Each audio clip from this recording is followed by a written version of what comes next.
Quero convidar você a acompanhar comigo o Evangelho de Cristo, segundo Mateus, capítulo 21. Que bom que vocês estão com a gente, que bom que temos a sua companhia hoje aqui no templo. Que bom que você está conectado com a gente aí, seja de onde for. Você é muito bem-vindo. Vamos ler então a palavra do Senhor. Mateus capítulo 21, versículos de 33 a 39.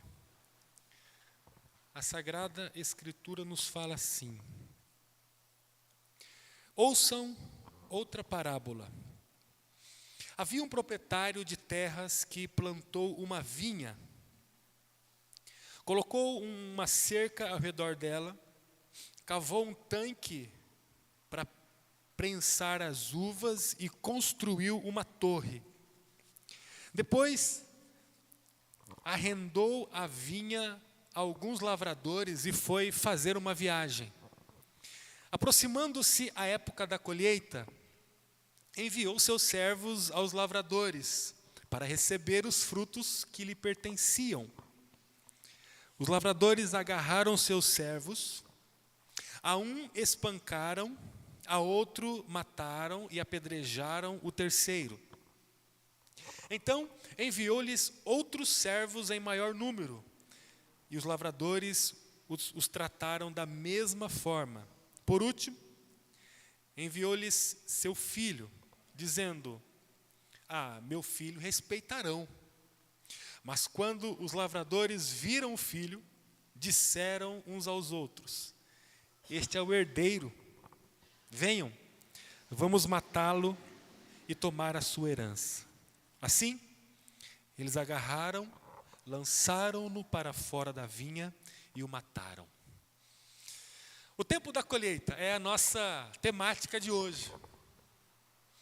A humanidade contraiu, já há algum tempo, uma dívida eterna, quando ela tomou para si a rebeldia, o estilo de vida em desobediência a Deus. Um dia, a humanidade, os nossos ancestrais, os nossos pais, todos aqueles que estão até nós, construindo a humanidade, todos foram atingidos pela rebeldia daqueles que vieram antes de nós. A Bíblia fala de um estado de condenação por causa de uma rebeldia crônica, quando a humanidade vira o rosto para o lado oposto aonde Deus está.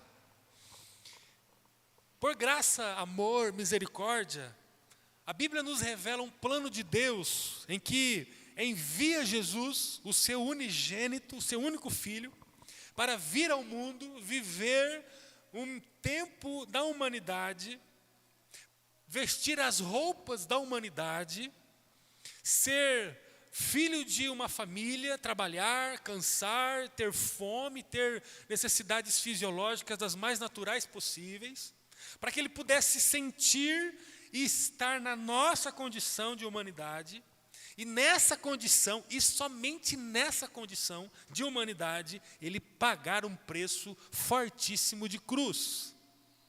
Uma história muito louca, porque essa obra de Jesus, esse preço pago por ele, outorga sobre nós, oferece a nós uma redenção espiritual. Falar sobre isso é falar sobre uma construção que não cabe muito na nossa cabeça. Por isso que o Evangelho é loucura. Mas aqueles que creem no unigênito de Deus, no Filho de Deus, na obra vicária da cruz, vivem uma experiência espiritual. Não se a descreve racionalmente, com a física, com a lógica, com a matemática. É uma experiência espiritual. É um nascer de novo. É ser tomado pela presença de Deus. Aqueles que entendem e recebem essa obra humana de Jesus, física, temporal, que aconteceu há um pouco mais de 2000 anos na Palestina, e entendem que isso é fundamental para uma redenção eterna e espiritual, recebem o próprio Deus na pessoa do Espírito Santo e passam a viver uma dimensão totalmente gloriosa na presença de Deus. E esses vão se juntando, vão se juntando, vão se juntando, e uma comunidade de remidos se institui, se estabelece na terra. Jesus nasceu de uma família simples, viveu até os 30 anos de uma forma simples, e a partir dos 30 anos viveu 3 anos intensos de ministério, para viver essa obra que hoje restaura, transforma e salva a humanidade que crê. Depois que Jesus começou o seu ministério, ele foi batizado, foi até o Jordão com João Batista, passou pelo batismo, escolheu 12 homens para viver consigo um grupo apostólico, começou a operar milagres, começou a curar enfermos, ressuscitou gente, multiplicou alimento, parou a tempestade, acalmou o mar. Jesus fez sinais e prodígios inegáveis. Até que chegou o momento em que Jesus começou a falar de uma parte final da experiência humana. Esse Jesus que veio trazer redenção à humanidade, ele viveu um tempo dando todas as diretrizes da humanidade. Ele viveu os milagres necessários, ele viveu a manifestação do poder de Deus, ele amou, ele acolheu o abatido, ele acolheu o que era espancado, ele abriu o coração para confrontar todo tipo de legalismo, de acusação. Ele foi generoso, ele viveu o martírio, ele passou pelo sepultamento, ele fez todo o processo. E quando Jesus ele começa a construir as diretrizes de sua vida, ele é obrigado a parar um período para falar sobre a parte final da humanidade. Jesus não foi parcial. O seu ministério não foi apenas voltado para as nuances da alegria eterna. Jesus não apenas restringiu o seu pronunciamento, o seu vocabulário, as suas manifestações verbais e comportamentais para falar sobre aqueles que recebem a sua obra redentiva e vivem uma experiência espiritual. Jesus, ele falou muito sobre isso, ele falou sobre o gozo eterno, ele falou sobre a posteridade depois da morte física, ele falou que a morte física é muito prevista em curto espaço de tempo, ele falou sobre tudo isso, ele falou que vale a pena ser fiel, ele falou que há um início da própria vida a partir da relação com Deus depois da morte, mas ele não apenas ficou falando sobre as coisas que são derramadas sobre aqueles que creem. Jesus ele começou em algum momento da sua caminhada a falar também sobre as coisas que são derramadas sobre aqueles que não creem.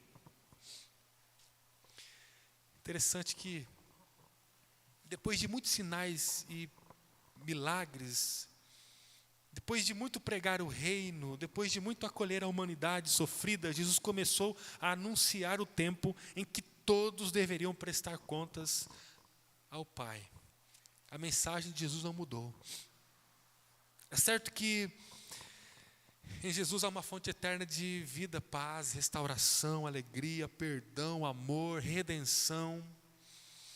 Mas também é certo que quando ouvimos a mensagem de Jesus e a consideramos integralmente, nós encontramos uma forte expressão, uma gritante mensagem que fala sobre um alerta. Tempo da colheita. Ouvir apenas a metade do discurso de Cristo é um grande erro para a humanidade. É como aquele que chega no restaurante, entra, se senta, come à vontade e depois se recusa a pagar a conta, alegando que não percebeu que havia uma placa na entrada falando do valor. A grande essência da mensagem de Jesus é uma mensagem de alívio e salvação. A base do seu discurso sempre foi essa: vinde a mim, vós que estáis cansados e oprimidos, que eu vou aliviar vocês. Todavia, há uma outra dimensão no discurso de Jesus que não pode passar desapercebido. Há um tempo de colheita previsto para cada um de nós.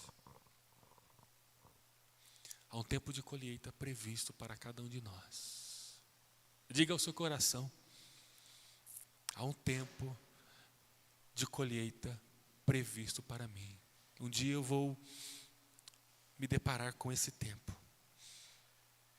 Vamos à parábola para que a gente entenda o contexto geral do tempo da colheita. Na época de Jesus, obrigado, mano. Na época de Jesus, a Palestina era muito pobre, era um lugar muito pobre. Não havia luxo, não havia conforto. E entre tanta gente, sempre houve aquele grupo de abastados, né? De gente mais rica. E o texto diz, a experiência diz, a geografia, a sociologia, o estudo sobre a época de Cristo diz que alguns homens ricos investiam em terras, preparava toda a estrutura das terras, organizava a colheita nas terras, contratava empregados, que eram os lavradores, e iam para os lugares mais distantes, mais confortáveis, mais estruturados da época. Parecido com hoje, né? Há lugares em que se há uma autoprodução, mas que não recebe no cotidiano os proprietários, os empresários, aqueles que têm alta produção em algum lugar, mas vivem em outros lugares mais confortáveis. E o texto diz que depois de certo tempo, quando a colheita já estava pronta, esses donos das terras voltavam para os lugares para fazer o acerto com os lavradores que ali ficavam. Pela dificuldade econômica que a Palestina vivia na época de Cristo, especialistas falam que era comum os lavradores se rebelarem contra os donos das vinhas, por uma questão de mau caratismo, por uma questão de escassez. E aí, quando o dono chegava, os lavradores se revoltavam contra o próprio dono e não davam o que era-lhes de direito. E aí, nesse contexto, Jesus se apodera dessa situação corriqueira para o judeu para transmitir uma mensagem. Essa mensagem começou revelando, a partir do pronunciamento de Cristo, que Deus tem um plano, que Deus preparou um projeto. Assim como o proprietário da parábola, que preparou toda uma estrutura para que os lavradores pudessem chegar, podemos afirmar, segundo a experiência de Jesus, que Deus preparou um projeto. Assim como o proprietário preparou a terra, a semente para a vinha, plantou a vinha, fez o cercado para a vinha, é o texto que nós lemos, fez um tanque para prensar as uvas para fazer o suco, fez uma torre para o vigia vigiar a vinha. Assim como o proprietário fez tudo que era necessário para um grande projeto de plantação e de multiplicação, Deus fez um projeto perfeito. Ele pensou em tudo. Depois que Deus preparou todo o projeto, Ele amarrou tudo, Ele esquematizou tudo, Ele entregou, Ele arrendou para o homem, a humanidade cuidar. Deus confiou o cuidado de seu projeto nas mãos dos homens. Eu gostaria que você agora fechasse seus olhos aí. Todo mundo com o olho fechado. Quero que você escute isso. Deus confiou um projeto em suas mãos. Deus confiou o cuidado do seu projeto em suas mãos. Suas mãos. Receba isso. Pode abrir seus olhos. Ele te deu a terra. A terra é o seu coração.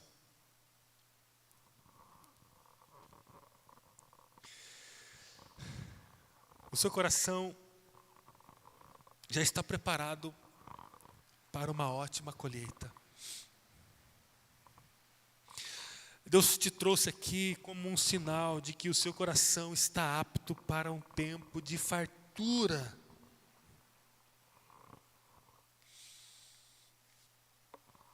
Deus não preparou o nosso coração para o ódio, para o rancor, mágoa, falta de perdão, para o orgulho, para as brigas, para as perdas. Deus preparou o nosso coração para a vida. Eu queria que você soubesse que Deus preparou um projeto e entregou em tuas mãos. A primeira coisa que Ele deu a você foi a terra, que é o seu coração pronto para receber aquilo que Ele tem. Depois, Ele deu as sementes para a vinha. As sementes são as palavras dEle. Deus está dando palavras ao seu coração para que o projeto dEle se estabeleça. Nós não temos, queridos, uma filosofia baseada em comportamento humano para seguir. Nós temos a palavra do Senhor para viver. Deus nos deu a condição, porque Ele nos entregou um coração suscetível, preparado para toda boa palavra. E além da terra, que é o nosso coração, Ele também deu sementes para nós. Essas sementes são as palavras dEle. As palavras dEle que são ecoadas todos os dias ao nosso coração. E aí depois, Ele plantou a vinha. A vinha é o Espírito Santo atuando em seu coração.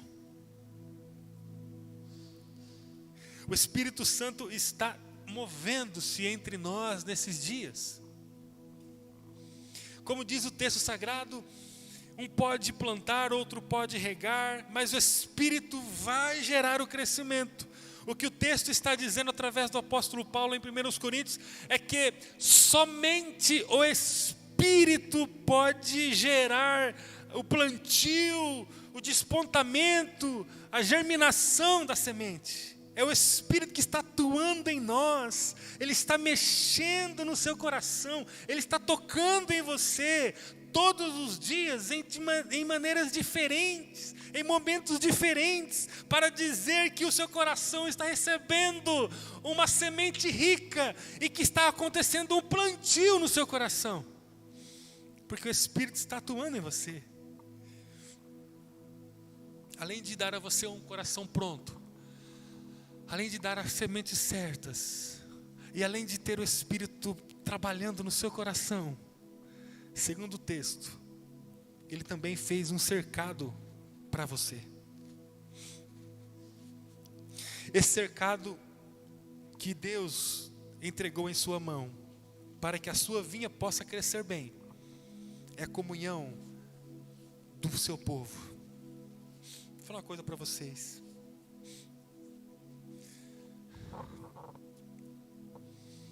Você pode ter a terra boa. Você pode ter as sementes poderosas, usadas pelo Espírito Santo para cair no seu coração e frutificar.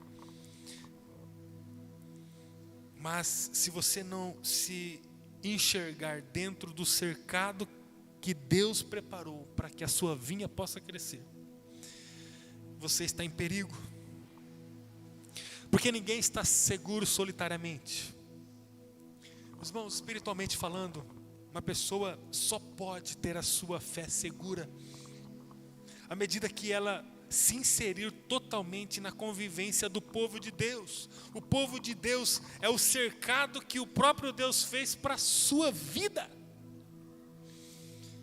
Estar aqui não é uma questão social, não é uma questão tradicional, não é uma questão de costume, não é uma questão de conveniência, não é uma questão de oportunidade. Estar aqui é uma questão de sobrevivência espiritual. Deus fez um cercado para que você esteja bem protegido. Assim como aquele senhor, proprietário de terra, fez um cercado para que o projeto acontecesse, Deus também fez um cercado para que o seu projeto acontecesse em nossa vida. Não há ameaças capazes de anular o cuidado de Deus na vida de quem está inserido na comunhão do povo de Deus. O cercado da vinha é fundamental para que possamos viver seguros. Mas também, além de preparar o coração, além de entregar as sementes, além do Espírito Santo fazer todo o processo de germinação das sementes e de crescimento das sementes, além do cercado da vinha para que a gente possa estar seguro, Ele fez também um tanque para prensar as uvas para o suco. Ah, que coisa extraordinária! O tanque é o seu testemunho. Deus preparou você como um tanque preparado para extrair o suco da uva. Deus preparou você como um tanque apto para experimentar esse processo milagroso que nasce da terra do teu coração, pela semente da palavra do Senhor, pela ação do Espírito Santo, e que é cuidado pela comunhão da igreja, e que é derramado sobre muitas pessoas, pelo poder do seu testemunho. Há um tanque preparado dentro da vinha, para que haja o processo de experiência de morte da uva, que é quando ela é amassada, pisoteada e espremida até que o seu caldo saia no formato de suco, e ali se há a fermentação para o processo contínuo da preparação da bebida. Interessante que todos nós somos tanques preparados para pegar o que Deus tem nos dado e derramar sobre pessoas, porque o suco, depois que ele sai do vinhedo, ele é espalhado para tanta gente, e tantas pessoas experimentam o suco que sai daquele processo ali. O vinho representa a alegria que alcança tanta gente. Como que nós estamos como tanques? E por último, para a gente terminar, o texto fala que ele fez uma torre para o vigia. A torre que o Senhor fez para nós, para que possamos vigiar a nossa vida, se chama o lugar da oração. Ele já fez um lugar alto para cuidarmos de nós e dos nossos em todos os dias. Esse lugar se chama o lugar da oração. Ele já fez uma torre, nós só precisamos estar lá.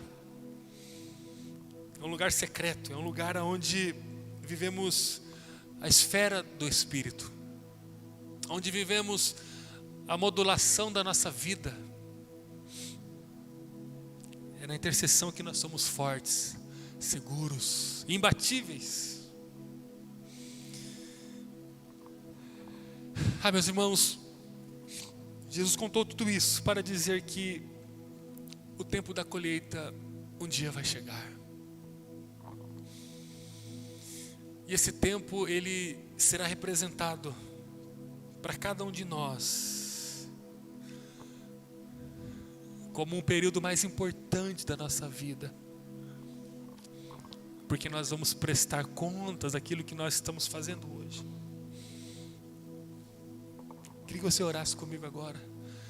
Feche teus olhos aí, eu queria que você se concentrasse agora, não fique disperso, não permita que nada atrapalhe a sua concentração. Eu e você, nós somos lavradores escolhidos por Deus. Eu queria que você recebesse isso do Senhor nessa noite. Você veio aqui com um propósito muito delineado, delineado pelo próprio Deus. Deus trouxe você aqui para dizer a você que você é um lavrador, você é uma lavradora. Deus chamou você e entregou nas suas mãos um projeto pronto. Esse projeto, ele é lindíssimo, ele não pode ser instituído por nada que o homem pode fazer. Esse projeto não fala sobre a criação humana, não fala sobre as potencialidades humanas. Deus tem um projeto para você. Esse projeto fala de algo riquíssimo e inimaginável aos seus olhos. Deus tem um projeto para você. Deus não é um líder político. Deus não é um grande empresário. Deus não é o monarca da mais alta nação do mundo. Deus é o Criador. Deus é o Eterno. Deus é o sustentador de todas as coisas. Deus é aquele que colocou o nome em cada uma das bilhões de estrelas. Deus é aquele que visualiza tudo. Deus é imensurável. Quem conheceu a mente do nosso Senhor? Deus é inacessível, Deus não pode ser medido. Esse Deus gerou no próprio coração um projeto para a sua vida, para o tempo que você está passando aqui nesse mundo. Não é uma questão ideológica, não é uma questão religiosa, política, filantrópica. Não, é um projeto gerado no coração de Deus, do Deus eterno, e transcende, transborda tudo que a gente pode imaginar. Deus tem um projeto para você, e Ele entregou nas suas mãos a responsabilidade de viver esse projeto. Seu coração está pronto. Querido, eu não estou falando sobre a sua condição, eu não estou falando sobre os seus méritos, nem tampouco sobre os seus deméritos. Eu estou afirmando a você: o seu coração está pronto. Não é sobre o que você fez hoje, sobre o que você fez ontem, essa última semana. Não é sobre o extrato moral da sua vida. Não é sobre o extrato religioso da sua vida. É sobre o fato de que Deus escolheu você e o seu coração está pronto. As palavras do Senhor estão sendo ecoadas à tua vida. Você está aqui. As palavras do Senhor estão disponíveis para você todos os dias, como um alimento farto, rico, na prateleira da sua cozinha, onde basta você apenas chegar nela e se apropriar de todo o alimento maravilhoso, rico, saboroso que Deus tem para você. Olha, Deus tem palavras reservadas para a sua vida todos os dias, todos os dias, todos os dias. Não permita-se dormir num dia casual com a sua vida seca das palavras do Senhor. Não permita passar um dia sem receber as sementes de vida que o Senhor tem para oferecer na sua vida, ao seu coração. Palavras de vida eterna, palavras de cura, palavras de ânimo, palavras de crescimento, palavras de ajustamento, palavras de alegria, palavras em que vai capacitar você para o perdão, palavras que vai fazer você contagiar todos que estão próximos de você, palavras que vão gerar em você o padrão santificado, glorioso que Deus tem para você. O seu coração está pronto e Deus está derramando sobre você sementes de vida, que é a sua palavra. Em nome de Jesus, entenda que há sementes reservadas para você e que o próprio Espírito Santo está atuando na sua direção. Ah, queridos irmãos, o Espírito Santo está atuando na sua vida. Impossível você estar aqui se não for pela influência, a determinação direta do Espírito Santo. Impossível. Impossível você buscar a direção de Deus se não for pela ação do Espírito Santo. Ninguém se move na direção da vida se não for pela ação do Espírito Santo. O Espírito Santo está atuando na sua vida. Em nome de Jesus, receba isso. O Espírito Santo está atuando na sua vida. Ele plantou a palavra do Senhor no seu coração.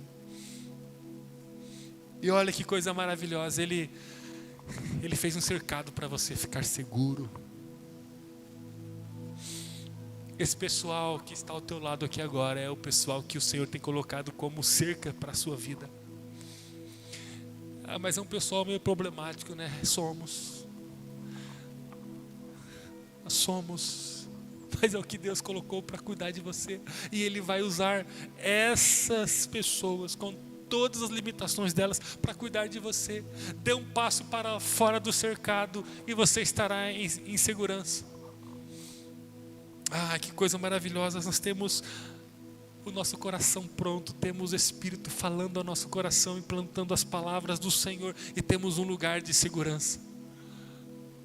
Um lugar que a gente aprimora a cada semana, um lugar que a gente melhora a cada semana, um lugar que a gente cuida a cada semana. Nós somos a própria cerca que cuida de nós, e cuidamos de nós mesmos, cuidando da nossa própria cerca, que somos nós. Que coisa maravilhosa, uma igreja cada vez mais pujante, mais consagrada, mais discipuladora, mais intercessora. E o Senhor já preparou você como um tanque, para que as uvas sejam prensadas. Você é um tanque limpo? As uvas podem ser prensadas em sua vida e derramadas sobre pessoas? Eu queria perguntar a mim, e quero perguntar a você. O vinho na Bíblia representa alegria. E você tem sido um instrumento de alegria para quem? Porque o vinho é o produto final do vinhedo, da uva. Se você tem recebido a palavra do Senhor no teu coração, que está pronto, se você já tem conseguido viver uma experiência na comunidade, você está aqui, você está sendo cuidado por esse povo, eu queria perguntar a você, quais são as pessoas, conte aí em uma das suas mãos, quais são as pessoas que têm recebido a sua alegria, a alegria do Senhor, que é a sua força, como diz Neemias. Eu queria perguntar a você, como que você tem construído a sua vida a partir dessa performance que Deus dá a você, que é de ser um tanque. Você planta, você tem experiência com a palavra todos os dias, você é movido pelo Espírito Santo, você é cheio da alegria do Senhor, e aí você transforma isso num poderoso instrumento de alcance, que é a sua própria vida. Quem tem sido tocado por você? E por último, há uma torre preparada. Há uma torre preparada para que você possa estar forte, orando. Há uma torre preparada. Meus irmãos, como é que você tem cuidado da sua vida na oração, na intercessão? É tempo de orarmos mais, é tempo de orarmos mais, é tempo de orarmos mais. Eu quero terminar dizendo a você que um dia todos nós vamos prestar conta da nossa colheita. O que você está fazendo com o seu coração? O que você está fazendo com o seu coração? O que você está fazendo com as palavras de Deus que têm sido ecoadas no seu coração? Meus irmãos, isso é muito sério. Isso é muito sério. Não há nada mais sério do que falarmos sobre o tempo da colheita. Eu queria perguntar a você, o que você tem feito com o desejo do Espírito Santo dentro de você? Eu queria perguntar a você, o que você e o Espírito Santo têm feito nesses dias? Como parceria. Eu queria perguntar a você, como que você tem obedecido o espaço do seu cuidado, que é a tua igreja? Qual é o lugar que você tem vivido mais? Você tem cuidado dessa realidade tão forte, que é ameaças e mais ameaças e mais ameaças que estão sondando a sua vida espiritual? Para cuidar da vida espiritual, você precisa cuidar do lugar físico que você frequenta. A igreja é fundamental, a comunidade é fundamental para que você possa construir a sua vida a partir do que o Senhor tem para você. Obedeça o limite da cerca. Não sai desse lugar. Como que você tem buscado a torre de segurança, a vigia permanente na intercessão? Eu quero que você olhe para a sua vida agora, porque todos nós, a qualquer momento, vamos prestar contas. O Senhor nos entregou um projeto. E Ele prometeu que Ele vai voltar para acertar as contas. O Senhor tem dado fôlego, tem dado saúde, tem dado energia, tem dado inteligência, tem dado recurso financeiro. O Senhor tem te dado sabedoria, o Senhor tem te dado um monte de coisa para que você possa viver todo esse processo descrito aqui no vinhedo. Receber a palavra pelo Espírito Santo. Edificar a igreja de uma forma segura, para a sua própria segurança. E transbordar do que Ele tem plantado no seu coração sobre muitas pessoas, levando alegria a elas, de forma que você viva permanentemente vigiando o seu próprio projeto que Deus confiou em tuas mãos através da oração.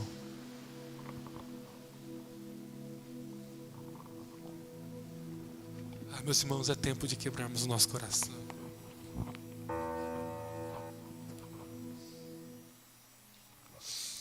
É tempo de quebrarmos nosso coração.